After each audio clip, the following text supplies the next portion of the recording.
जय सिया राम। कभी भी किसी की भी निंदा नहीं करनी चाहिए, क्योंकि जो भी मनुष्य किसी की निंदा करता है या बुराई करता है तो यह अच्छा नहीं माना जाता है।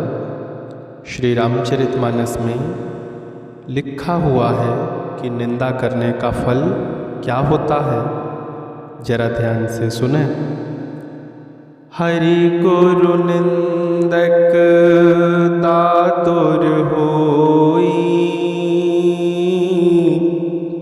जन्म सहस्त्र पावे तनु सोई। जो भी मनुष्य भगवान विष्णु और अपने गुरुदेव की निंदा करता है तो वह मेढक का जन्म पाता है, वो भी 1-2 जन्म नहीं, जन्म सहस्त्र पावे तनु सोई। 1000 जन्मों तक मेढक का जन्म उसको मिलता है। द्विज निंदक बहु नरक भोग करी, जग जन में बायस शरीर धरी। यदि मनुष्य ब्राह्मण की निंदा करता है तो बहुत सारे नरकों में जा करके वहाँ का भोग भोग करके जब पुनः इस पृथ्वी लोक पर आता है तो उसको कौवे का शरीर प्राप्त होता है।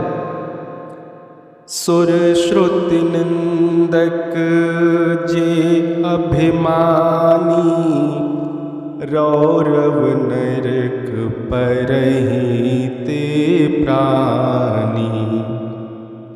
जो मनुष्य देवता और वेद की निंदा करते हैं वे रौरव नरक अर्थात घोर नरक में गिरते हैं और उस नरक का भोग भोगते हैं। होहि उलोक संत निंदारत, मोह निशा प्रिय ज्ञान भानुगत। यदि संत की निंदा की जाए तो फिर निश्चित रूप से ऐसे मनुष्य उल्लू के योनि में जाते हैं, और उल्लू को जैसे अज्ञान ही प्रिय है, रात्रि ही प्रिय है, सूर्य से विमुख है अर्थात ज्ञान से विमुख है, तो इसी कारण से संत की निंदा करने वाले जीव उल्लू बनते हैं। सबके निंदा जे जड़ करही, ते चमका दुर हुई अवतरही। जो मूर्ख मनुष्य सबकी निंदा करता है वह चमगादड़ होकर के जन्म लेते हैं।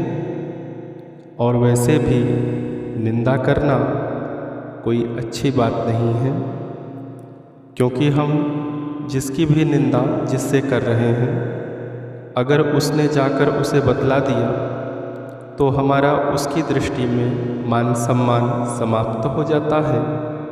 अतः कभी भी किसी की भी बुराई या निंदा ना करें। प्रेम से बोलिए जय सिया राम।